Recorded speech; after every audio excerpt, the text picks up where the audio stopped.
Real life doctors की तो मुझे नहीं लगता किसी को देखने को मिलती है। स्ट्रगल जो आप डेली लाइफ में फेस करते हो, going to be a doctor, orthopaedics कुछ अलग होते हैं क्या बाकी प्रोफेशन या इन इंडिया तुम एक कारपेंटर ढूंढ के दिखा दो जो कि फीमेल हो और फीमेल वर्कर हो। इंटरनेशनली डेफिनेटली होंगी बहुत सारे, ठीक है। से ये जो आप बात बता रहे हैं मुझे लगता है ये तो किसी को पता ही नहीं है कि वो किसी को नहीं पता। SPF स्ट्रॉन्ग वॉल बनाने के लिए सीमेंट जितना जरूरी है उतना प्रोटीन डाइट जरूरी है। If there is a will there is a way, and fit रहना ही good quality of life. So you have to do exercises, you have to keep doing your activities जो आप पसंद करते हो। हॉस्पिटल तुमने सुना होगा कि ऐसे फलाना हॉस्पिटल में लड़ाई हो गई और पेशेंट ने डॉक्टर को पीट दिया। Today we have a very special guest with us, Dr. Debashish Chanda. He is an orthopedic surgeon in CK Birla Hospital with a vast experience of 15 years now. And Dr. Debashish Chanda, welcome sir, welcome to Pavnosh Nutrition Podcast. We are really glad कि हम आपके साथ में यहाँ पर हैं और आप अपने insightful information, knowledge, wisdom share करेंगे हमारे साथ में. Thank you, thanks. प्लीज़ बताएं सर। सो जनरली अगर हम डिस्कशन करते हैं, कभी डॉक्टर्स को देखते हैं, तो लोगों के दिमाग में जो इमेज होती है डॉक्टर्स की, वो नॉर्मली होती है जो उन्होंने मूवीज़ में देखा होता है, जो भी दिखाया गया है, जिस तरह से डॉक्टर्स को पोर्ट्रे किया गया है। How different is it actually? क्योंकि रियल लाइफ डॉक्टर्स की तो मुझे नहीं लगता किसी को देखने को मिलती है। स्ट्रगल जो आप डेली लाइफ में फेस करते हो। देखो, बहुत हद तक मुझे लगता है कि बहुत सारी मूवीज़ में जो इम्प्रेशंस होते हैं या इंडियन मूवीज़ में जो इम्प्रेशंस होते हैं वो यूजुअली रियलिस्टिक लाइफ से इंस्पायर्ड ही होती हैं, ठीक है। I am not saying about doctors, it is about all the professions. जिसमें भी होता है, आप जो भी मूवी देखोगे उसमें जो कहानी होती है रियलिस्टिक उस पर बेस्ड होती है, बट डेफिनेटली उसमें थोड़ा बहुत मिर्च मसाला लगा के वो लोग लगाना पड़ता है, प्रेजेंट करते हैं ताकि लोगों को अच्छी लगे, राइट? ठीक है। Because no one wants to see the very bad end और वेरी क्या बोलते हैं disheartening part of the profession, चाहे हम किसी भी प्रोफेशन के बारे में मूवी बनाएं। But I think yes, a lot of movies are actually based on real life doctors as well. कभी कभी हम लोग भी, मतलब मुझे लगता है कि मैं कोरिलेट कर पाता हूँ, ऐसा नहीं है कि नहीं कर पाता हूँ। इवन जो सीरीज़ होते हैं, जो इवन इंटरनेशनल सीरीज़ भी जो होती हैं, उनमें भी जो कोरिलेशन होता है, it is many time similar to the situation. Yes, there are movies या सीरीज़ ऐसे हैं जो कि रियलिस्टिक पूरा डॉक्टर के प्रोफेशन के ऊपर ही है। उसमें एकदम हार्डकोर स्ट्रगल वगल सब कुछ दिखाया जाता है, राइट। प्रॉब्लम्स भी दिखाई जाती है। बट मसाला मूवीज़ के हिसाब से बोलूँगा तो दैट इज़ ऑल्सो गुड, उसमें ख़राब नहीं होता हाँ है। जी। बहुत सारी मूवीज़ तो मुझे लगता है कि हाँ डेफिनेटली, इवन कुछ हद तक हम भी ऐसा कर रहे होते हैं, बट ओके। पब्लिकली बोल नहीं पा रहे होते हैं शायद। हाँ जी। ये वन ऑफ द वो है, जैसे कि ऑर्थोपेडिक उससे अगर रिलेट करूँ तो एक कबीर सिंह मूवी है, ठीक है। राइट। सो मैंने कबीर सिंह नहीं देखी थी। हाँ जी। व्हाट हैपेंड कि किसी पॉडकास्ट में ऐसे ही मैं गया था, वहाँ पे किसी ने मुझसे ये सवाल पूछा कि कबीर सिंह से ऑर्थोपेडिक कैसे रिलेट करता है। And to be very frank, मैंने उस पॉडकास्ट में मैंने वो मूवी नहीं देखी हुई थी, ठीक है। बट मैंने उसके बाद जाके देखी उसको। ओके। तो वो जो राउडी कैरेक्टर है, definitely yes, many of the orthopaedic surgeons are in their post graduation life they are like that. हाँ, हम लोग भी, इनफैक्ट मैं भी कुछ हद तक वैसी हरकतें कुछ की होंगी, but I think not exactly everything. Definitely yes, movie को हिट करने के लिए बहुत सारी चीज़ें जी। ज़रूरी होती है, एग्जैक्टली ऐसा नहीं होता है।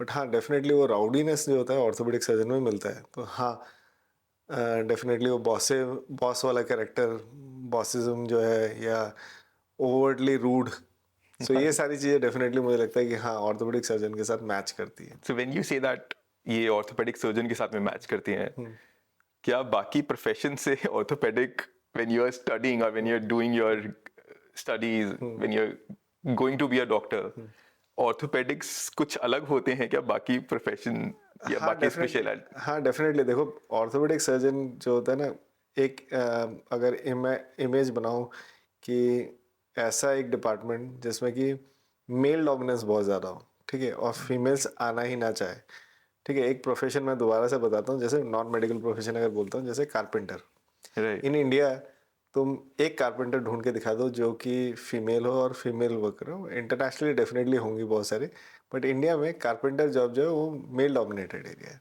ठीक है, उसी तरह मेडिकल प्रोफेशन में अगर तुम ढूंढोगे speciality wise, orthopaedic is the only profession जिसमें कि मेल डोमिनेंस बहुत ज़्यादा है। ठीक है, now why I am saying carpenter, because हमारा बहुत सारा वर्क जो है वो कारपेंटर के चीज़ों के से रिलेटेड होता है। एंड ओल्ड टाइम में ये होता था कि ऑर्थोपेडिक जो सर्जरीज है वो समझी जाती है कि बहुत रोबस्ट सर्जरी है, बहुत हैवी लेबर वाली सर्जरीज है जिसमें बहुत सारे हैमरिंग और बहुत मेहनत करने की ज़रूरत पड़ती है, तो it is mostly male dominated, वो मेल्स ही ये कर सकते हैं। तो उस एंगल में अगर तुम देखोगे कि ओनली मेल्स, इवन मैं अपना ही वो बोलता हूँ कि ड्यूरिंग इंटर्नशिप ऑर्थोपेडिक्स में लड़कियां जाना नहीं चाहती थी, लड़के फिर भी डेफिनेटली चले जाते थे, पोस्टिंग रोटेशन में जब आती थी लड़के चले जाते थे फोर्सफुली। हमारे टाइम में 10 से 15 दिन की पोस्टिंग होती थी, उसमें फीमेल्स यूज टू स्किप, मतलब वो किसी तरह से साइन वाइन लेके कंप्लीशन ले लेते थे, हम लोग ऑर्थोपेडिक्स में फिर भी चले जाते थे। ओनली बॉयज़ वाला जब होता है, अभी एग्जांपल के लिए देता हूँ कि अगर ओनली बॉयज़ ग्रुप होगा, देखना बहुत राउडी और हंसी मजाक जो है डिफरेंट लेवल पे हो रहा होगा, जब साथ में लड़कियां बैठी होती हैं तब नहीं हो रहा होता है। ठीक है, तो उस एंगल में जाओगे तो सारे के सारे एक दूसरे के जो मेल डोमिनेंस दिखे वो लिखे मैचो टाइप के बन रहे होंगे, आपस में लड़ाइयाँ भी कर रहे होंगे, झगड़े भी कर रहे होंगे, और बात करने का तरीका ही अलग होता है। The right. Moment you are in front of coed वाले जगह पे आ जाते हो जहाँ पे लड़के लड़के या मेल फीमेल सब लोग हैं, तो वहाँ पे क्या होता है आपका टोन अपने आप लो हो जाता है। बट ऑर्थोपेडिक सर्जन क्या है, डे इन एंड आउट उसी मोड में रहते हैं हमेशा। ठीक है, एंड दैट्स वेयर मुझे लगता है कि बहुत सारे ऑर्थोपेडिक अगर देखोगे ना, तो सर्जन्स में भी orthopaedic surgeons are the most dominant person in, मतलब ओ आर, अगर ओ टी में आप देखोगे, ऑपरेशन थिएटर में देखोगे भी, multiple surgeons are there, you'll see the orthopedic surgeon is definitely one of the person who is actually boss feel करेगा और वो प्रूव भी करने की कोशिश करेगा कि वो बॉस है वहाँ का। ठीक है, तो that's how we are different from others. So आपने भी ये बात बताई है तो I can now I it reminds me of my time in engineering because so I did my engineering from computers and there was a section for mechanical engineering. Again mechanical में बहुत ही minimal girls होती हैं, तो वहाँ के जो लड़के होते थे वो पूरे कॉलेज में अलग नजर आते थे। नाउ आई कैन इमेजिन कि जब ऑर्थोपेडिक क्लासेस जो बच्चों ने लिया होगा वो क्या ग्रुप कैसे हाँ, होता तो होगा। पूरा राउडी ग्रुप ही होता है वो या पूरी तरह से। समझ आया सर। हाँ, और उसमें क्या होता है कि सबसे मज़ेदार चीज़ ये होती है कि तुम्हारे टीचर्स भी उस फेज से गए होते हैं। ठीक है, सो दे ऑल्सो अंडरस्टैंड कि जो इनिशियल फेज है ना वो ऐसे ही होने वाला है, and the moment they are out of their family and with us, they also behave like senior rowdies. या ठीक है, so it is sort of a gang रहता है, जैसे कि ऑर्थोपेडिक डिपार्टमेंट होता है पूरी तरह से, अब जब भी आएगा तो डोमिनेटेड रहेगा हमेशा। And that's how most of the orthopaedic surgeons are known for their rudeness. ठीक है, या गुस्सा, शॉर्ट टेम्पर्ड, ठीक है, और बॉसिज्म। तो ये अगर चीज़ें पूछोगे किसी भी हॉस्पिटल में इन जनरल जाके अगर इंटरव्यू लोगे डॉक्टर्स का, तो या डॉक्टर्स के या डॉक्टर के साथ जो स्टाफ रहते हैं उन लोगों से अगर किसी से पूछोगे तो they will always point out कि ऑर्थोपेडिक वाले ये है। सही ये मतलब जो इमेज आप अभी बता रहे हैं डॉक्टर्स की, मुझे लगता है कि जनरल पब्लिक कभी डॉक्टर के बारे में ना उस इमेज को सोच भी नहीं पाते होंगे। As definitely. डॉक्टर्स हमें सबको लगता है कि मतलब एज जनरल पीपल हमें लगता है कि डॉक्टर हैं, तमीज वाले रहे होंगे हमेशा से, और इन्होंने वैसा सब नहीं किया होगा जो बाकी प्रोफेशन वाले लोग इंजीनियर्स या नहीं, डेफिनेटली, दूसरे। यस यस, मैं वही बता रहा हूँ कि जैसे आज के टाइम में बहुत से तुमने सुना होगा कि फलाना हॉस्पिटल में लड़ाई हो गई और पेशेंट ने डॉक्टर को पीट दिया।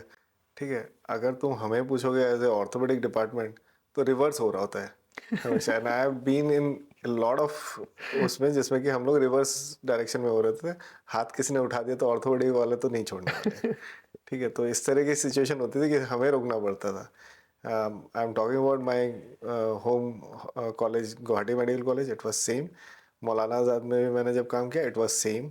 सो आई डोंट फील कि कोई डिफरेंस था वहाँ पे। ठीक है, सो यूजुअली जो ऑर्थोपेडिक डॉक्टर होते हैं वहाँ पे डोमिनेट कर जाते हैं, तो इसलिए जब भी लड़ाई होती है ना, तो पिटने वालों में मोस्टली फिजिशियंस और सर्जन्स वाले होते हैं, ऑर्थोपेडिक वाले पिटने में नहीं, पीटने में ध्यान रखते थे. तो that's a very different scenario. So that's how I think लोगों को लगता है कि डॉक्टर्स हमेशा सबमिसिव है. हाँ, definitely in your private professions जब होता है तो पेशेंट के साथ तुम रूडली नहीं डील करते हो. Right. बट एक टाइम हमारा भी ऐसा था जिसमें कि हम लोगों ने बहुत डिफरेंटली बिहेव किया है.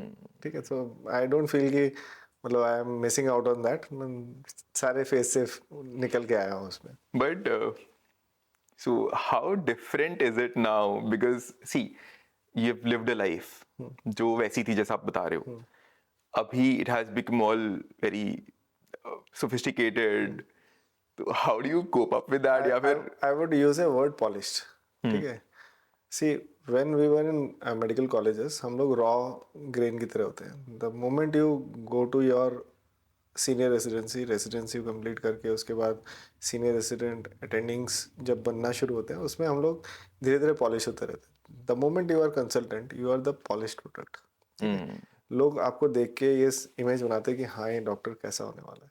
ठीक है. Exactly. एंड लोगों के दिमाग में अब अगर वो राउडी करेक्टर आएगा तो दे will not be very comfortable with the doctor. मुझे लगता है कि सारी चीज़ों की ज़रूरत होती है, हर एक फेज की ज़रूरत होती है. और आज के दिन पे मैं अगर बोलूँ कि पॉलिश प्रोडक्ट क्या होता है, yes, it is always smiling in front of the patient. You should be motivating to the patient. आप मोटिवेट करना चाहते हो क्योंकि पेशेंट दुखी आते हैं हमारे पास. ठीक है. You cannot increase their pain with your way of talking, your way of explaining them. You have to be extra cautious. कुछ लोग बहुत सेंसिटिव होते हैं. हाँ, मुझे लगता है कुछ लोग ऐसे सुपर सेंसिटिव होते हैं. Even with a smile doctor अगर उनको ग्रीट करता है तो कहते हैं कि आप मुझे देख के हंस रहे हो.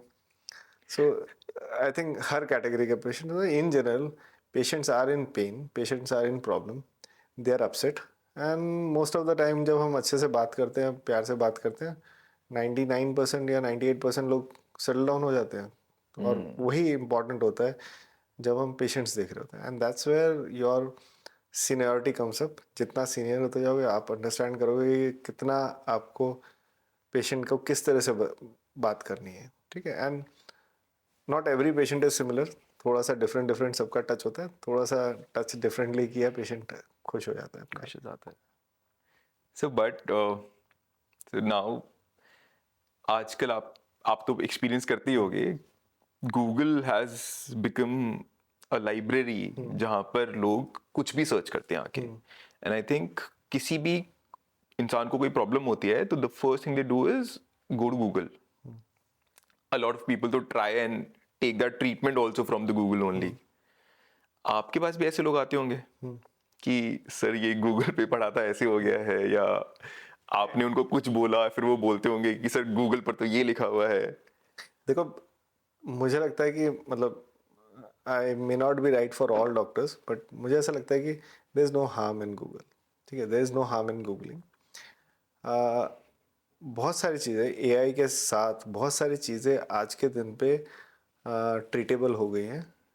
ठीक है. बहुत सारे चीज़ों का डायग्नोसिस इजीली हो जाता है and it is accurate. Many time it is accurate. बहुत सारे पेशेंट आके मुझे बोलते हैं मैंने ये डायग्नोसिस किया एंड आई सी कि वो डायग्नोसिस उनका कंफर्म होता है.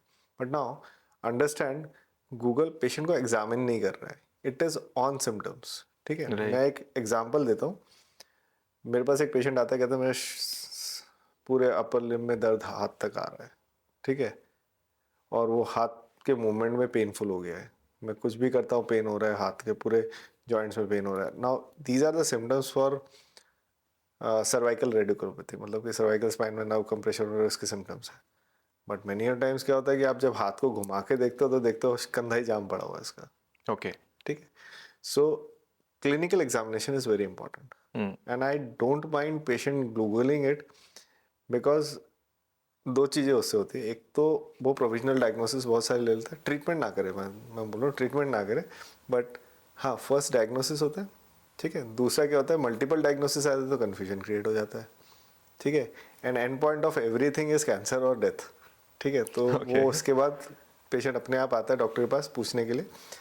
And the moment we examine we can tell them what is the right diagnosis. Many time yes patients are right, and I don't feel threatened और मुझे ख़राब लगता है कि मेरे पेशेंट ने पहले से ही गूगल करके अपना डायग्नोसिस कर दिया तो मैं किस लिए बैठा हूँ. अरे मैं स्टैंप लगाने के बैठा हूँ ना कि तुम सही हो.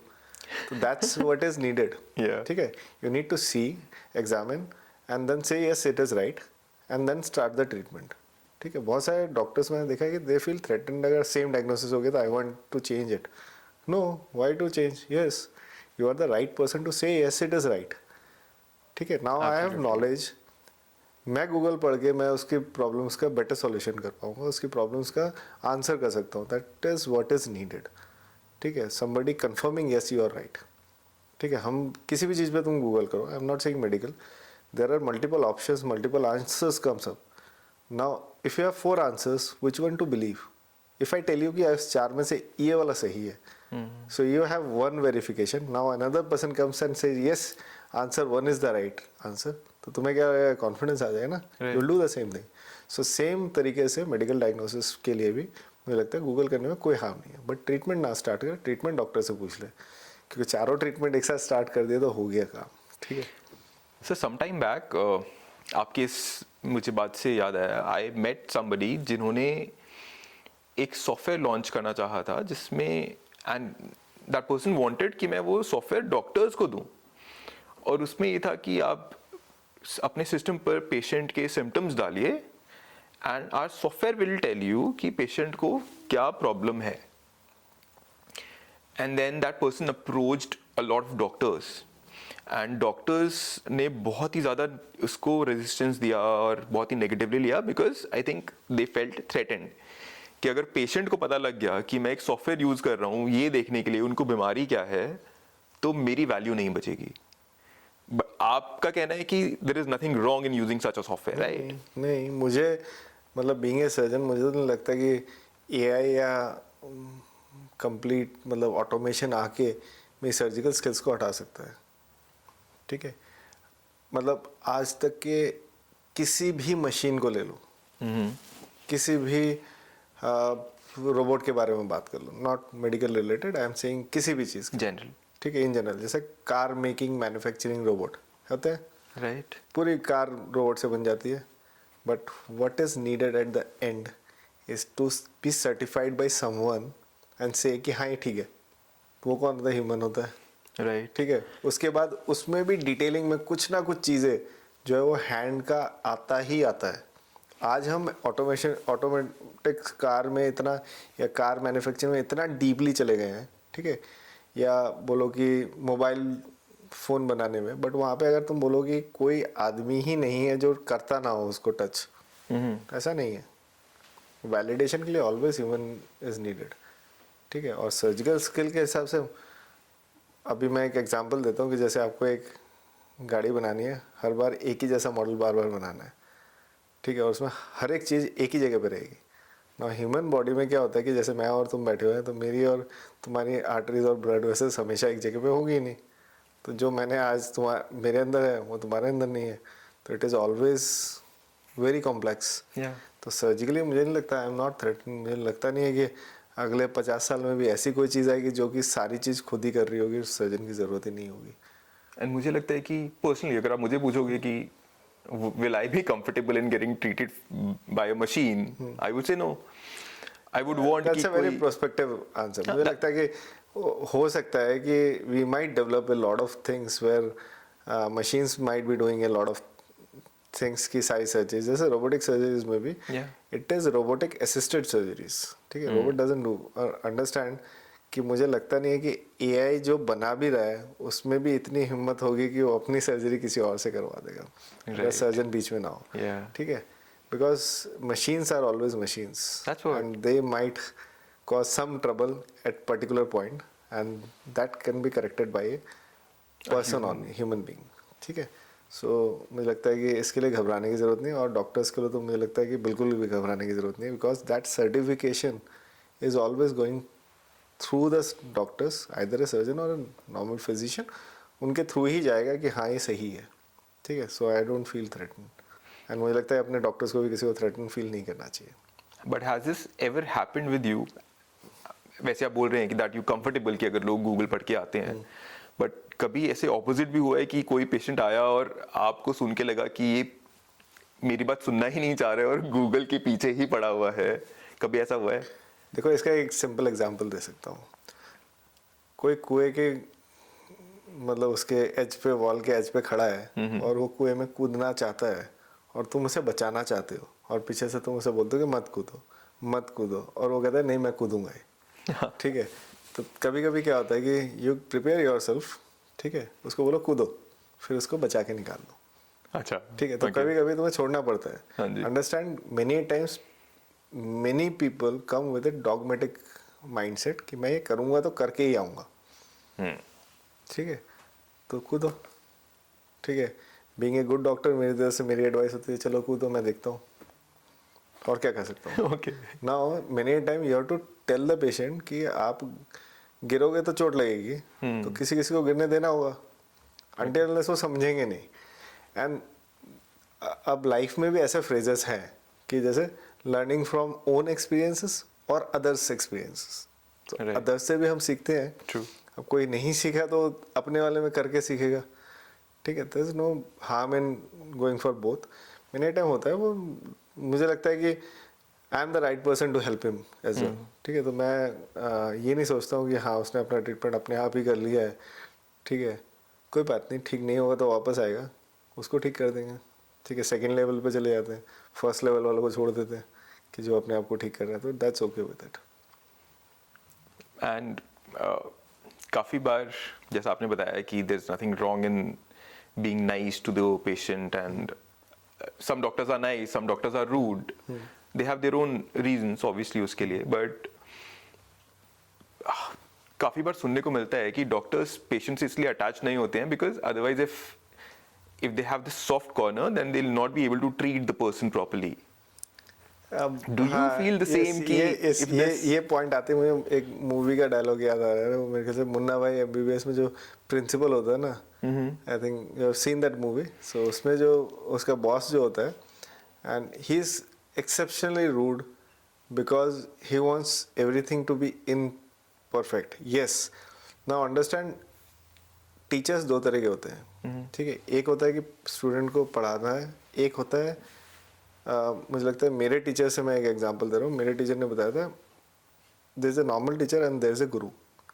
What is the difference between a guru is that he will guide you, ठीक है, he will be strict but he will not do the things, he will ask you some questions जिससे तुम आंसर खुद ही निकाल सकते हो। ओके, ठीक है, so understand many times you have to be very strict with the patient where you see the patient is not going to perform anything. अब आपका स्टूडेंट दो तरह के हैं। ठीक है, एक स्टूडेंट है जो थोड़ा सा पढ़ाने से बहुत पढ़ता है और एक है कि पीछे लगे रहना पड़ता है। तो ऐसे पेशेंट के लिए you have to be rude. ठीक है, you have to be very strict. ठीक है, the moment he is doing well you can relax. As a surgeon मुझे लगता है कि वो मुन्ना भाई वाली मूवी वाला बॉस बनना पड़ता है कभी कभी। ठीक है, you have to be very strict with some of the patients where they are not going to follow their post operative rehabilitation या पोस्ट ऑपरेटिव प्रोटोकॉल जो है फॉलो नहीं करने वाले। अब आपको पता है कि यार ये स्टूडेंट ने एग्ज़ाम तो दे दिया है, यहाँ पे एग्ज़ाम दे दिया है और इसे पास करना ही है टाइप्स। अब उसको घुस गया है तो उसको पास करना ही है। लाइफ में क्या है, एग्ज़ाम अगले साल दोबारा आएगा, इधर बार बार सर्जरी नहीं हो सकती, एक ही बार हो सकती है। Now you have to be very focused on that patient. You have to identify कि वो कौन सा पेशेंट है जो ये करने वाला है। तो मेरा मेन एम ये रहता है कि पेशेंट सिलेक्शन जो ये कैटेगराइजेशन है वो बहुत ज़रूरी है। एक जो थोड़ा सा करने से बहुत करने वाला है is a good student, and एक ऐसा है कि जिसको हाथ पकड़ के ही निकालना है। ओके, ठीक है, और एक के पीछे आपको पढ़ना है गुस्सा होकर ताकि वो करे। So that categorisation is very much important and that you learn with your experiences. तो मुझे लगता है कि मुझे ख़राब नहीं लगता ये बोलने में कि आई वॉन्ट माई वो student to pass the exam with flying colours so that I am in peace that he is happy. you meet a lot of such patients? Yeah, a lot of. अब मेरा जो profession है वो orthopaedic surgery में replacements and preservation है। Preservation young के लिए मगर रिप्लेसमेंट एजेड लोगों के लिए। 90% of the aged people are demotivated because उनको लगता है कि उनकी लाइफ जो है ख़त्म हो गई है। Now at 60s Indian feel कि उनका हो गया है रिटायरमेंट। एक तो ये word I hate retirement, and it has been generated by our governments old days में 58-60 is retirement. The moment you stop earning, you are not a earning member of the family. That's why you are not needed. ठीक है, तो forcefully 58-60 पे retire कर देते थे. अब भाई आपका काम हो गया, आपकी कोई ज़रूरत नहीं है. What is this culture? Why do you need government jobs? You should be working in private setup. जब तक आप जिंदा हो तब तक काम करो. अगर करना चाहते हो, नहीं करना चाहते हो तो अलग बात है. करना चाहते हो करो. You should not be feeling aged. And now most of my patient 60 साल में सोचते हैं घर में बच्चों की शादी हो गई, उनके बच्चे हो गए, अब आई एम रिटायर्ड, मतलब घुटनों का क्या करूँगा, कुलों का क्या करूँगा, पेन हो रहा है तो छोड़ दो. You have to live your life. ठीक है, so they are demotivated. Now 90% of your students are going to fail. यहाँ एग्जाम ऐसा है कि 90% पक्का फेल करेंगे अगर आप स्ट्रिक्ट नहीं हुए. ठीक है, सो स्कूल्स में क्या होता है कि 90% तो अच्छा करेंगे, 10% फेल करेंगे, तो स्कूल वाले कहते हैं चलो 10% फेल हो जाए. तो मेरा मोटिवेशन ऐसा है कि वो 90% ही खराब है. ठीक है, सबको स्ट्रिक्ट होके पीछे पढ़ के उनको ठीक करना है, सबको पास करवाना है, सबको पास कराना है. ठीक है, and there is no scope of failing. A very motivating thing you said that retirement word हटा देना चाहिए. हटाना चाहिए, नहीं चाहिए retirement word. People are talking about retirement at 40.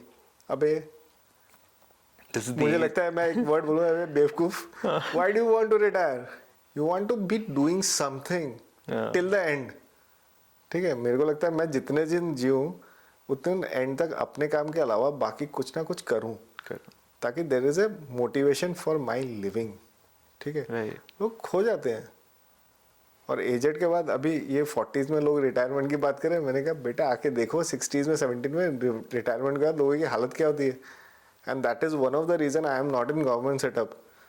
Government setup छोड़ा मैंने कि मैंने देखा कि मेरे फादर का भी यही हुआ. He was also doctor, 60s में आके ही रिटायर्ड. नाउ क्या करें, अब तो मैं रिटायर्ड हूँ, सारा दिन टीवी देखो या पढ़े रहो, नॉट ऑफ एनी इम्पोर्टेंस. मुझे लगता है कि उससे और ज़्यादा आपका हेल्थ डिक्लाइन होता है. हाँ, मैं एक सिंपल एग्जांपल अपने सारे पेशेंट्स को देता हूँ. पुरानी गाड़ी है, मारुति 800 पुरानी गाड़ी अगर दिखेगी रास्ते पे चलती हुई दिखेगी, खड़ी हुई नहीं दिखेगी. खड़ी वाली ख़राब हो चुकी होगी. And that is with our normal body. आप अगर एजेड होने के बाद भी चलते रहते हो, सारे काम करते रहते हो, यू लास्ट लॉन्ग. ठीक है, it will continue working. Super machine बना के भेजिए, वो मशीन चलती रहेगी अगर आप चलाते रहोगे उसे. कितने लोग फॉलो करते हैं सर? आई थिंक एक एज पे तो चलो ठीक है, जो भी अभी लोगों का माइंडसेट है, but I think young generation कुछ लोग ऐसे हैं जो बहुत ज़्यादा ध्यान दे रहे हैं अपनी हेल्थ पर, एक्सरसाइज करते हैं. हाँ, देना चाहिए. And a lot of people because of the I think the lifestyle, the work pressure, लोगों के टाइमिंग्स ऐसे हो गए हैं काम की कि लोगों के पास टाइम नहीं है एक्सरसाइज करने के लिए. ट्रैवल है, ऑफिस है, फैमिली है, तो आई थिंक वो सब तो बैकफुट पर चला गया है. कि देखो मैं एक सिंपल सी बात बोलता हूँ. इफ़ देयर इज ए मतलब क्या बोलते हैं हम, if there is a will there is a वे.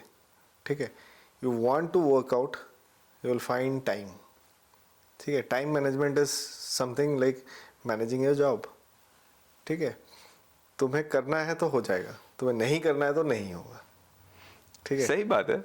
करना है तो हो जाएगा. मतलब मैं अपनी बिजी शेड्यूल के साथ भी बोल देता हूँ. मैं बीच में बहुत मतलब पहले जॉगिंग करता था कॉलेज टाइम में, अकेले करता था. मगर उसके बाद क्या हुआ, जैसे ही प्रोफेशन में घुसा बहुत सारी चीज़ें छूटती हुई चली गई. देन आई रियलाइज कि नहीं, एक्सरसाइज करनी है तो करनी है. You will find time, and if you don't think you will find time, you will not get time. ठीक है, तो आपको खुद ढूंढना पड़ेगा, उसको निकालना पड़ेगा तो निकल जाएगा. एंड फिट रहना ही मेन मुझे लगता है कि वो है कि लॉन्गेटिविटी, लंबा जीने के लिए. ठीक है, सही जीने के लिए. I won't use the word लंबा, I would say quality of life, good quality of life. So you have to do exercises, you have to keep doing your activities जो आप पसंद करते हो. ठीक है, आपको अच्छा भी लगना चाहिए वो काम. ऐसा नहीं है कि मैं मन मार के कर रहा हूँ. मन नहीं मार के भी कर रहे हो तो करना चाहिए उसको. विद दिस थिंग, अभी जब हम लाइफस्टाइल की बात कर रहे हैं, आई थिंक अभी बहुत ही मेजर लाइफस्टाइल डिजीज या प्रॉब्लम आप कह सकते हो, which is the back pain. I majorly लोगों को बैक पेन जो शायद पहले कभी होता ही नहीं था, या ये था कि कभी महीने में एक बार किसी एक एज में जाके होता है, अभी young people are having this, I have this problem back pain का, which may be is because of the lifestyle again, खाना पीना है, एक्सरसाइज नहीं है. सो what do you say, why is this, do you हाँ, मैं do you find a lot of patients हाँ, जिनको मैं अभी एग्जांपल तुम्हें देता हूँ कि pre COVID era to COVID era and post COVID era, मैं एकदम ड्रास्टिक डिफरेंस बता सकता हूँ. The amount of patient coming with back pain, neck pain, lifestyle disorder has drastically gone up, क्योंकि कोविड में लोगों ने घर से निकलना बंद कर दिया, एक्सरसाइज एक्टिविटी घर से ही ऑर्डर कर रहे होते हैं. Work from home is killing. Why do you need work from home? If you need work from home, वो कब सोफ़ा से work to bed to work लोग लेटे लेटे काम कर रहे हैं, तो पोस्चर ख़राब होगा. बहुत सारी प्रॉब्लम्स तो उसके कारण क्रिएट हो रही है. Exercises, if you stay inside the home, सारा दिन घर पे ही काम कर रहे हो, घर को ही ऑफिस बना रखा है, तो हो सकता है कि आप अपने एक्टिविटीज़ ही करना कम कर दो. आप ऑफिस जाने के लिए भी तो चल के जाते थे या बाहर निकलते थे, that actually is a sort of exercise. So with Covid मुझे ये समझ में आ गया, सबसे ज़्यादा जो बस्ट आउटबर्स्ट पेशेंट का फर्स्ट कोविड खत्म होने के बाद आया was back pain and neck pain, nothing else, and it is only because of the work from home culture. ठीक है, बट अब अनफॉर्चुनेटली कोविड कुछ चीज़ें ख़राब लाया तो अच्छे भी लाया है, तो ख़राब में ये वाली चीज़ें डेफिनेटली एडेड है. Right. And sir again other than this, one major issue which I hear nowadays is vitamin D deficiency. वो more or less हर इंसान को है.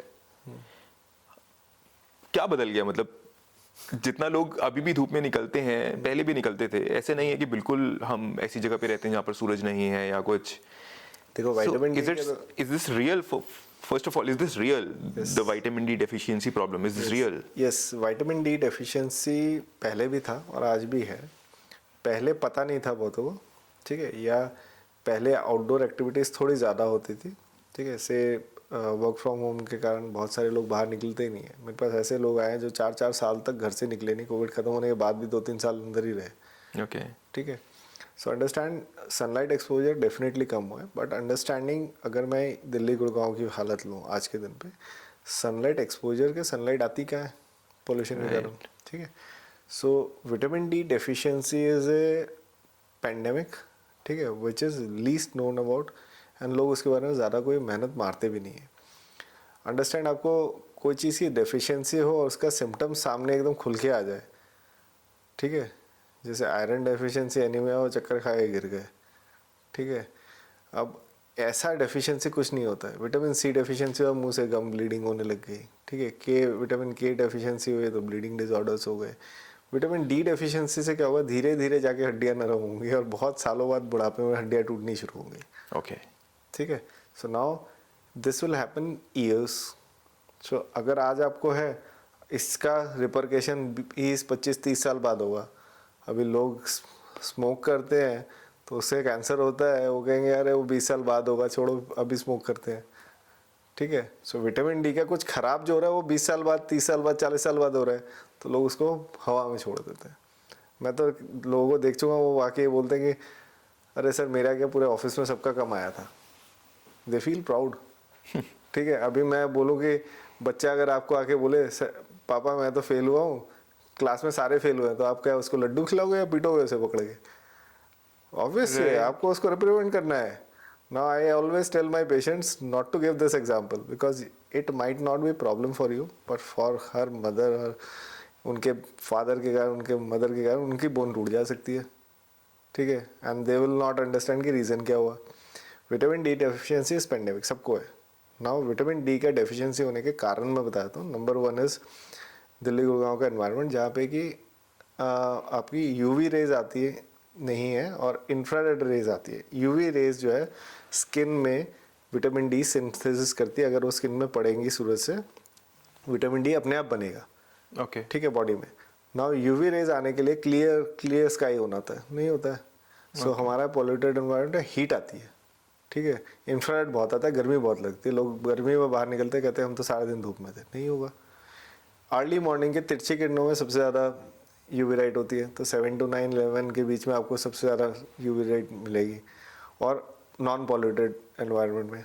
नेक्स्ट इज हमारी स्किन डार्क कलर्ड है इंडियंस में, हाँ जी। ठीक है, तो डार्क कलर में मेलानिन होता है। Melanin is actually protector from UV light, तो वो प्रोटेक्शन दे रहा है। यूवी लाइट आ भी गई तो तो विटामिन मतलब डी सिंथेसिस को हमें रोक रहा है, और कम विटामिन डी मिल रहा होता है। अमेरिकन्स में they go and take sun bath, उनको विटामिन डी की कमी होती ही नहीं है, हमारे यहाँ बहुत ज़्यादा होगी उसके कारण। सेकंड, अगर आपने नोटिस किया होगा हम कितने कलरफुल ड्रेसेस पहनते हैं, ठीक है। एग्जाम्पल के लिए मेट्रो में खड़े हो जाए ना, देखना लेडीज सेक्शन और जेंट सेक्शन होगा तो एकदम दूर से दिखेगा ऑपोजिट साइड वाला कि ये सारे मेल सेक्शन है, सारे वाइट में, और फीमेल सारी कलरफुल ड्रेसेस में। हाँ जी। सो कलरफुल थिंग्स में यूवी रेज पेनिट्रेट नहीं कर पाती, वाइट ड्रेसेस में कर पाती है, वाइट कपड़ों में, Okay. ठीक है। बॉडी एक्सपोजर की ज़रूरत होती है। नेक्स्ट इज बीचेस में जाते ही कहीं है ही नहीं, तो full body exposure Delhi Gurgaon में तो नहीं हो सकता है, तो यूवी रेज कम मिलेंगे, एब्जॉर्प्शन कम होगा, विटामिन डी कम ही बनेगा। इसके बाद भी कुछ अगर आ जाए तो ये हम लोग क्रीम्स लगाते हैं बहुत सारी बॉडी में, सन्स एसपीएफ फैक्टर होता है, देखना पहले आता था 50 है 60 है हमारा क्रीम अच्छा है, अभी 200 300 400 500 पे पहुंच गया है। What is that? That is protection from UV rays. SPF is sun protection factor, right sir. ठीक है। जितना ज़्यादा होगा उतना यूवी रेज और नहीं आएंगी, तो विटामिन डी डेफिशिएंसी होगी इंडियंस में, ठीक है। सर ये जो आप बात बता रहे हैं, मुझे लगता है ये तो किसी को पता ही नहीं है कि वो किसी को नहीं पता है। एसपीएफ लगा रहे हैं तो उल्टा नुकसान हो रहा है। हाँ, मगर वो स्किन कैंसर से बचा रहे हैं, ठीक है। अब स्किन कैंसर कहाँ पे ज़्यादा कॉमन है? वो अमेरिका में ज़्यादा कॉमन है, मेलानिन नहीं है उनके पास, ठीक है। सो हमारे लिए नहीं है इतना ज़रूरी, बट क्या होता है कि ऐड तो ऐड होता है, राइट। ठीक है। एंड सुंदर सबको दिखना है। बोन्स तो 20 साल बाद वीक हो रही हैं, जैसे आप तो बता रहे हैं। वही बता रहा हूँ, सुंदर तो आज लगना है। हाँ, तो विटामिन डी का जो है कि कोई ऐसा वो नहीं है जो इमीडिएटली दिखाई दे। Now another problem is some studies, कुछ डॉक्टर्स ने स्टडीज़ अलग अलग सेंटर्स पे किए, उन्होंने बोल दिया जी विटामिन डी तो ज़रूरी नहीं होता है।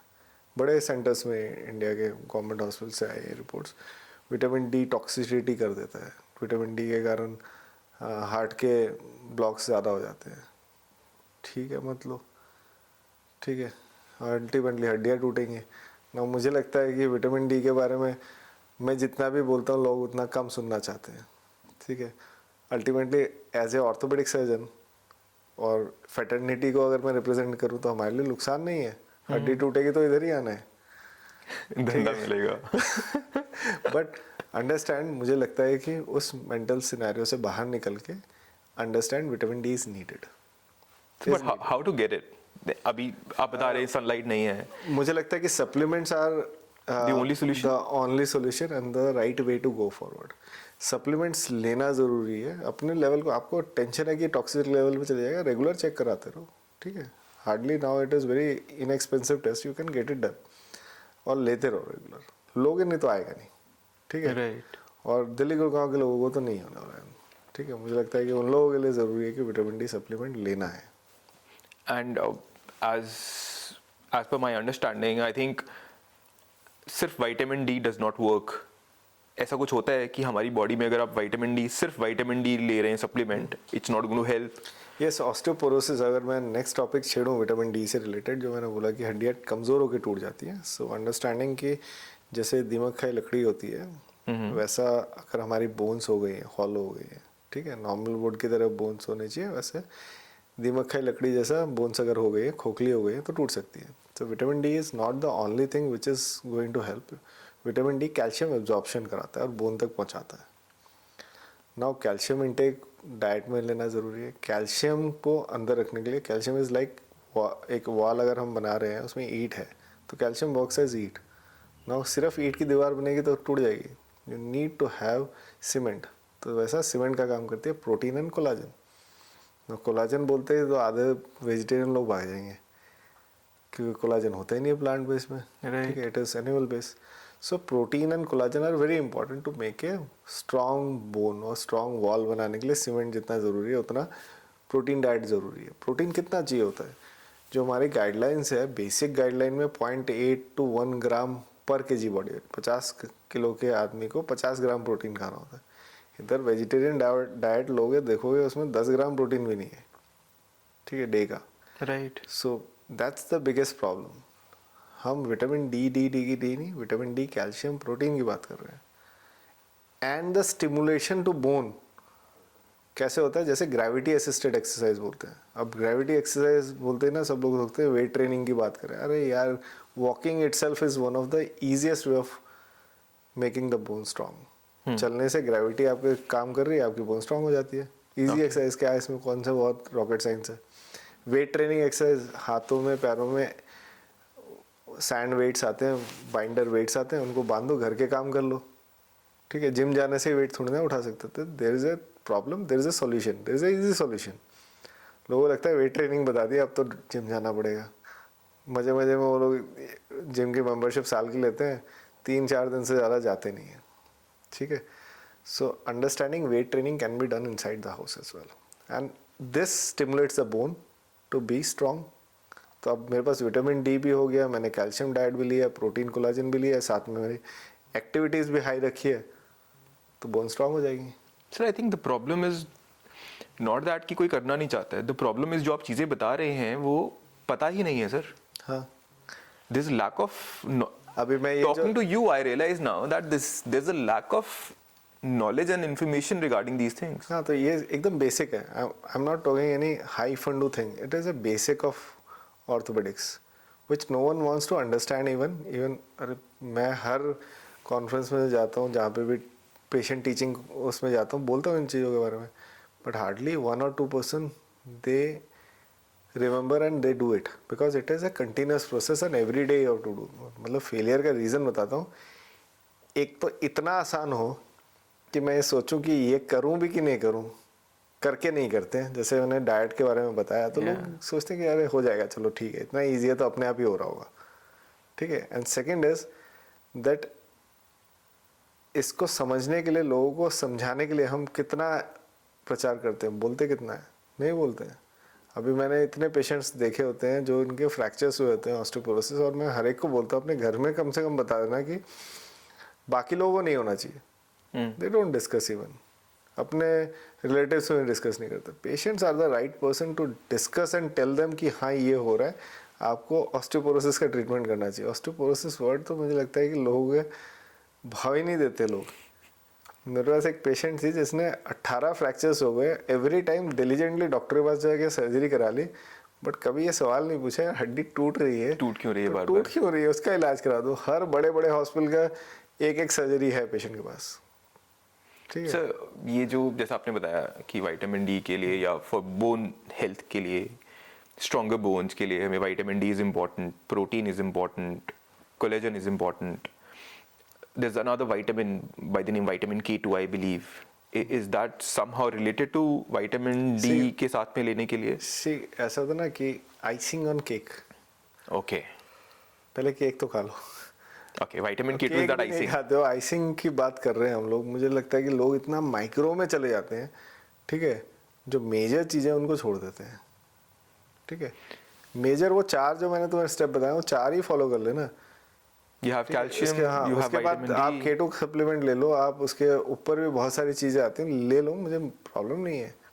But आप बेसिक चीजें करेंगे तो it's good enough. हाँ, बेसिक तो मत छोड़ो कम से कम, ठीक है। अभी लोग फाइट कर रहे थे मुझे कौन से कैल्शियम की टेबलेट खानी है, डॉक्टर इस कैल्शियम में ये, इसमें ये, इसमें, अरे सब एक जैसा है, ठीक है। आपको फॉलो ये करना है कि सारी चीज़ें परफेक्ट होनी चाहिए, ठीक है। एक खाना बनाने के लिए इट इज़, मतलब मुझे लगता है कि अगर घर में जो खाना बनाते हैं वो इस पॉडकास्ट को देखेंगे तो वो समझ पाएंगे, कोरिलेट कर पाएंगे। It is not about 100 masalas making a very good dish. आप 4-5 मसालों से भी एग्जैक्ट अमाउंट अगर डालोगे उसमें, एक स्वादिष्ट बन जाएगा, स्वादिष्ट बनेगा, ठीक है। उस पर आप एडिशनल क्या डालते हो, that can B trick for someone but not for others, सबके लिए नहीं है। तो मुझे लगता है कि इसलिए ना बेसिक पे रहो, बेसिक कंप्लीट करते हो, एडवांस में पहुंचो, मुझे प्रॉब्लम नहीं है। लोग क्या होते हैं, सिर्फ एडवांस वाली फोटो देख रहे होते हैं, हाँ वो होगा तो ऐसा होगा तो सुनहरा पिक्चर सब ठीक हो जाएगा। So I think ये यहाँ पर वो social media is playing such a huge role here that लोगों को वो अभी influencers they have become doctors and they are recommending things to people and I think उससे बहुत ज़्यादा गलत इन्फॉर्मेशन चली जाती है, लोग गलत तरीके से परसीव कर रहे हैं चीज़ों को। हाँ, मुझे लगता है कि प्रॉब्लम क्या है कि social media can be both sided, अच्छा भी है खराब भी है। राइट। नॉलेज देखो जितना चारों तरफ से बन रहा है, चारों तरफ से बन रहा होगा, मगर अंडरस्टैंड कि कौन सही है कौन गलत है मुश्किल हो जाता है बताना। एंड मेनी आर टाइम्स क्या होता है, इन्फ्लुएंसर्स का एक और जो मुझे लगता है कि उसमें पहले वो एजुकेशन से शुरू होते हैं, then they start marketing the products. Right. ठीक है, क्योंकि पैसे वहीं से आते हैं। ठीक है, तो मार्केटिंग ऑफ द प्रोडक्ट जब होता है ना, then you actually indulge into things where you may not be right, but because you have to sell a particular product brand, that's how you change and then you divert towards that. And that's one of the thing which मुझे लगता है कि थोड़ा सा scary वाला situation इसमें ही आ जाता है। प्रोडक्ट बेचने से पहले मुझे लगता है कि जो प्रोडक्ट की ब्रांडिंग कर रहा है ना, he should know about it. ठीक है, you should know thoroughly about it कि उसका कुछ गड़बड़ नहीं हो सकता है। It is not about money, it is about for medical purposes, it is about patients life. Right. ठीक है, एंड समथिंग हैपन्स एंड उसका रिपरकेशन सालों बाद आपको कुछ ख़राब तरीके से मिला, तो मुझे नहीं लगता कि कभी भी वो अच्छा होगा। ठीक है, I have seen a lot of film actors और people doing ads for particular medication, for particular supplement. ठीक है, अभी एग्जाम्पल के लिए बताता हूँ, जैसे युवराज सिंह पहले रिवाइटल का ऐड में आता था, ये बड़ा कॉमन सा ऐड है। Right sir. ठीक है, he got a cancer, the revital team has removed him completely. ठीक है, so you have no idea कि स्ट्रेंथ के लिए वो रिवाइटल काम कर रही थी या उनको कैंसर किस लिए हुआ। ठीक है, अब उन्होंने दूसरे बंदे को ले लिया, अरे यार ये तो ब्रांड इमेज खराब हो गई, तो नहीं करने का है। सप्लीमेंट्स का ऐड नहीं करने का है। ठीक है, आप तब ऐड करो जब आपको 100% पता हो कि सही है। क्यों मार्केटिंग, आप सेल करने जा रहे हो, प्रोडक्ट सेल कर रहे हो। ठीक है, सो यहाँ पे मुझे लगता है रेगुलेशन एक आना चाहिए, गवर्नमेंट रेगुलेशन आना चाहिए। बट इंडिया में कितनी चीज़ों का करेंगे, इतनी बड़ी पॉपुलेशन है, इतनी सारी चीज़ों को टैकल करना मुश्किल है। और ऊपर से सोशल मीडिया इन्फ्लुएंसर्स के लिए रेगुलेशन लाना मुझे लगता है कि एक और लेवल का चैलेंज होने वाला है। राइट। तो I feel लोग the अपना same. दिमाग यूज़ करें और ध्यान से चीज़ों को यूज़ करें। सर, हमारे लास्ट पॉडकास्ट में we had the same discussion with some other doctor, he was a dermatologist, and we had the same discussion and the same view कि before buying a supplement customer को ही ध्यान से देखना चाहिए कि इसमें क्या है, क्या हेल्पफुल है, क्या नहीं है। बट आई थिंक बहुत लोग मुश्किल है, बहुत मुश्किल है, it is not possible. So even सोचो कि मैं एक नॉर्मल आदमी हूँ और मुझे एक सप्लीमेंट का ऐड देखा मैंने, मैं इम्प्रेस हो गया उसके ऐड को देख के और मैंने उसको खाने की सोची। ठीक है, मैं क्या रिसर्च करके ढूंढ के निकाल सकता हूँ। ठीक है, एआई के साथ, हाँ अब अगर तुम बोलोगे एआई के साथ, गूगल के साथ हम ये करके कि हाँ रिसर्च मॉलिक्यूल पे पहुँचे कि ये सही है कि नहीं, कौन करेगा, कितने लोग करेंगे, वो डिपेंड करता है।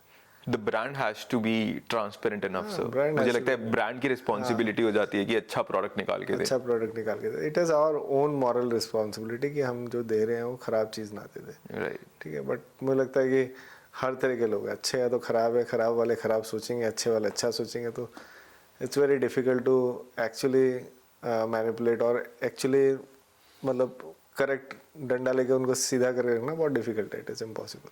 So you've mentioned collagen 2-3 times.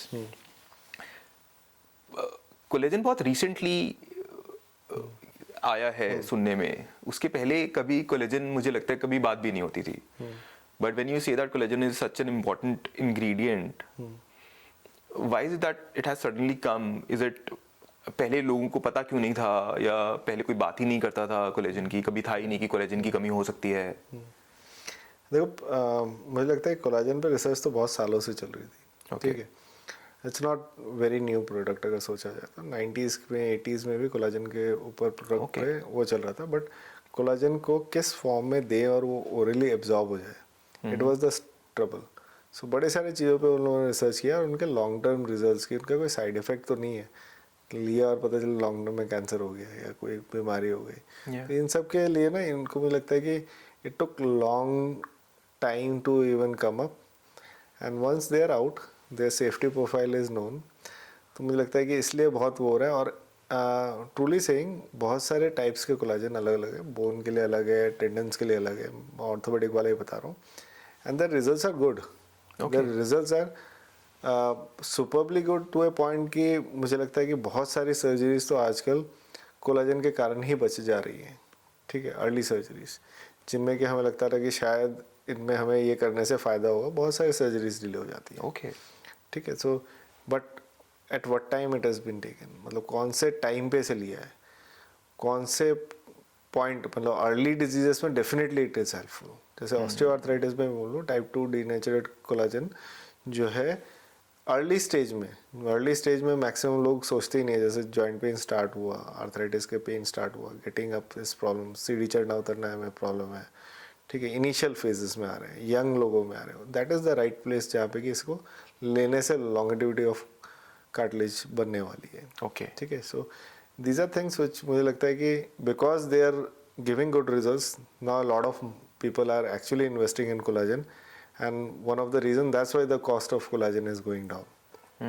वरना जो फ्लैगशिप मॉलिक्यूल्स थे वो तो बहुत एक्सपेंसिव है, आज भी बहुत एक्सपेंसिव है। Right. इसका जो सबसे ब्रांडेड प्रोडक्ट्स होंगे वो बहुत एक्सपेंसिव होंगे, बट बिकॉज क्योंकि इसका फ़ायदा बहुत है, लोग अलग अलग तरीके से बना रहे हैं, अलग अलग कॉम्बिनेशंस ट्राई कर रहे हैं, तो yes that's why market is flooded with collagen. मुझे लगता है कि कोलाजन पे डिस्कशन इतने पे रखते हैं।